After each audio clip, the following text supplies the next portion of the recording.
And she said before he could speak, so that he wouldn't have a chance to think she was buying anything, "It's terribly important that I get in touch with a gentleman who may have stopped in here to buy flowers this morning. Terribly important." She stopped for breath, and the florist said, "Yes, what sort of flowers were they?" "I don't know," she said, surprised. "He never—" She stopped and said, "He was a rather tall young man, in a blue suit. It was about 10 o'clock. "I see," the florist said. "Well, really, I'm afraid." "But it's so important," she said. "He may have been in a hurry," she added helpfully. "Well," the florist said. He smiled genially, showing all his small teeth. "For a lady," he said. He went to a stand and opened a large book. "Where were they to be sent?" he asked. "Why," she said, "I don't think he'd have sent them. You see, he was coming. That is, he'd bring them."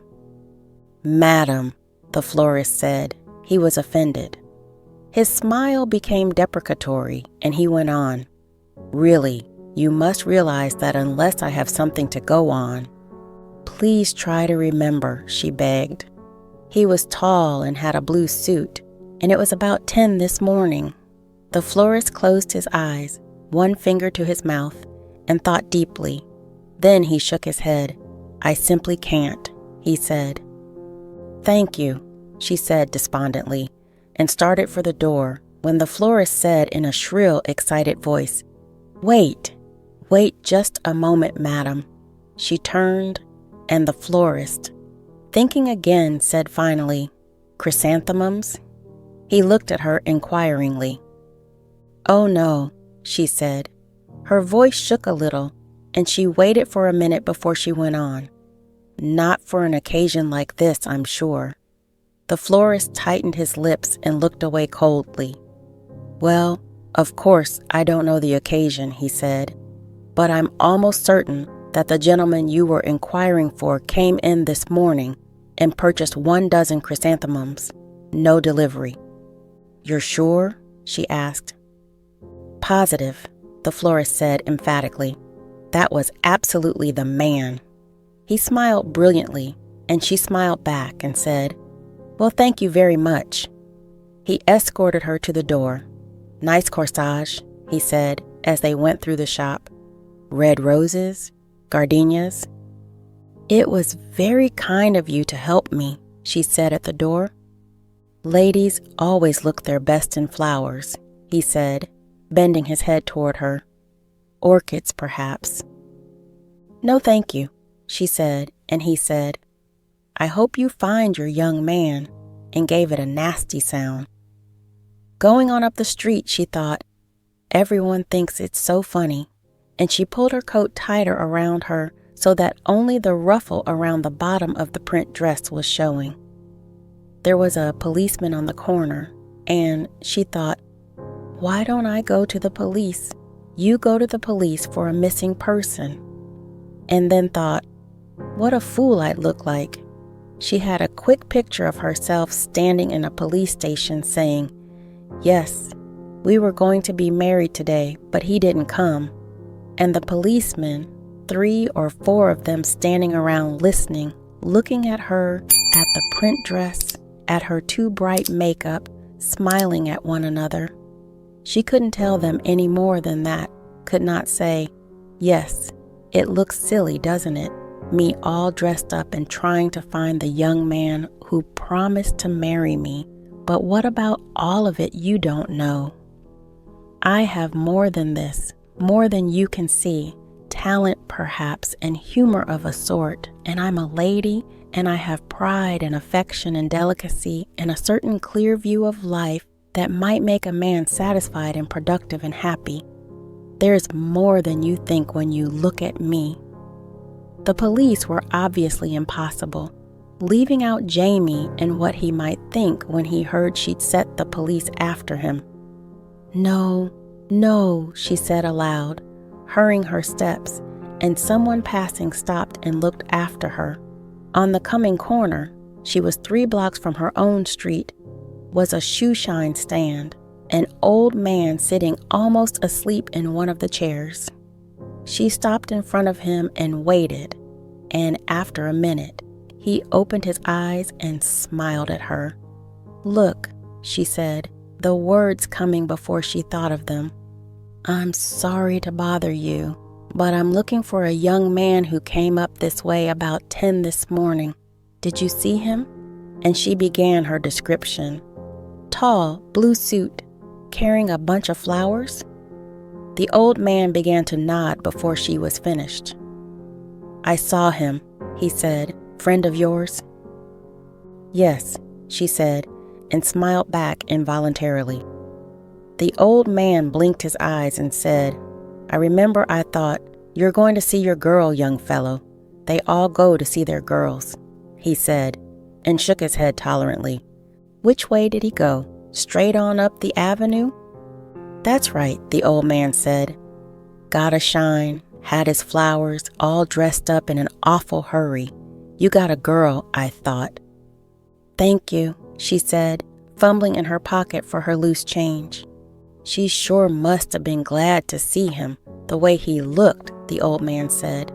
"Thank you," she said again, and brought her hand empty from her pocket. For the first time, she was really sure he would be waiting for her, and she hurried up the 3 blocks, the skirt of the print dress swinging under her coat, and turned into her own block. From the corner, she could not see her own windows, could not see Jamie looking out, waiting for her, and going down the block. She was almost running to get to him.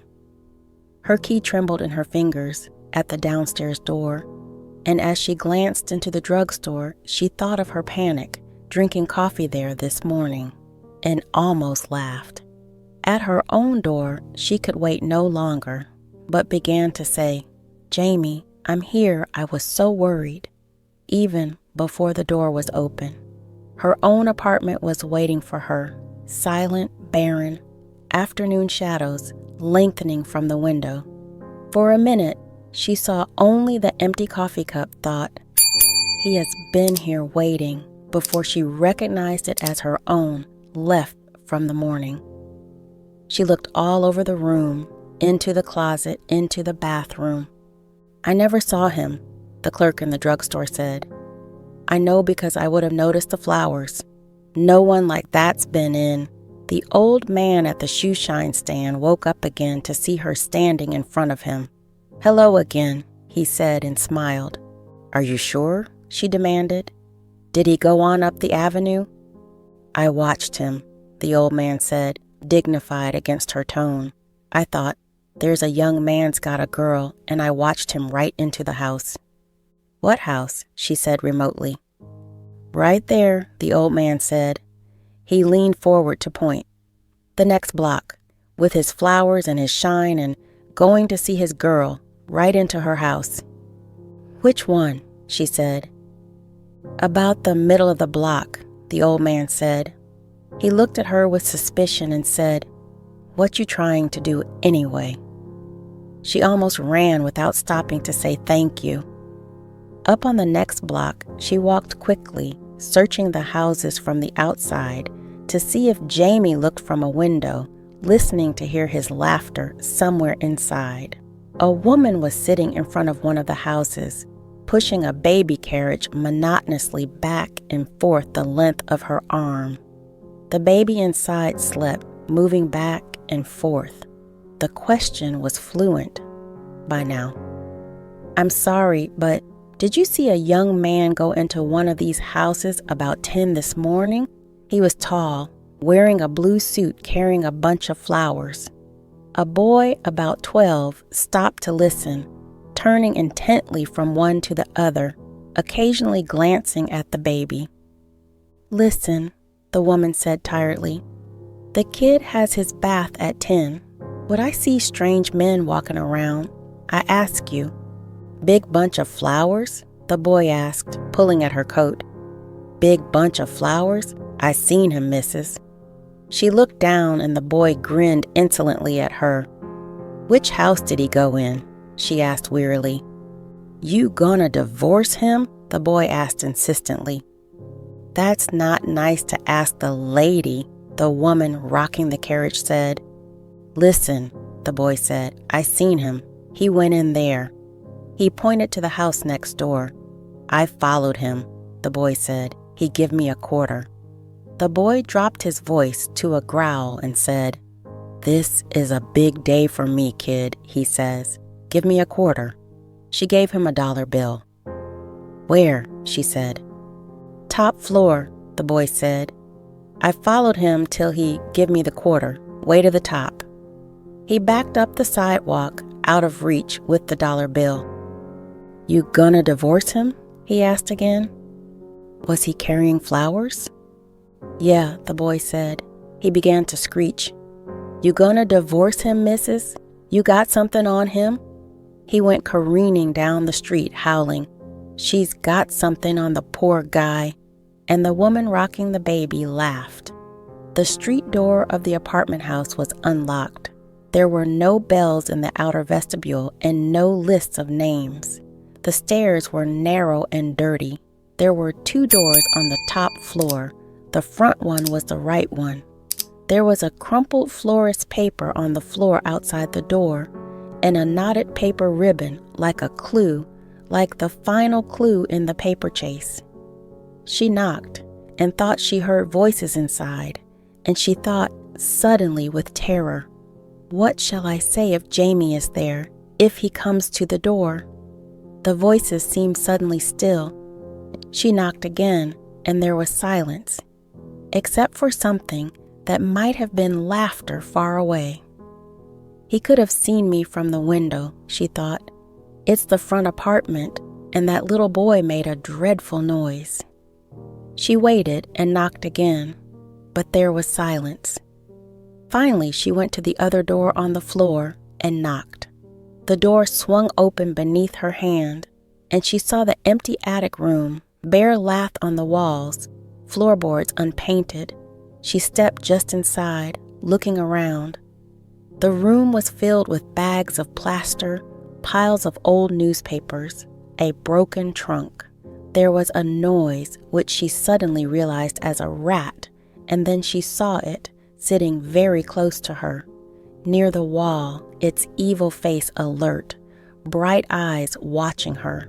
She stumbled in her haste to be out with the door closed and the skirt of the print dress caught and tore. She knew there was someone inside the other apartment because she was sure she could hear low voices and sometimes laughter. She came back many times, every day for the first week.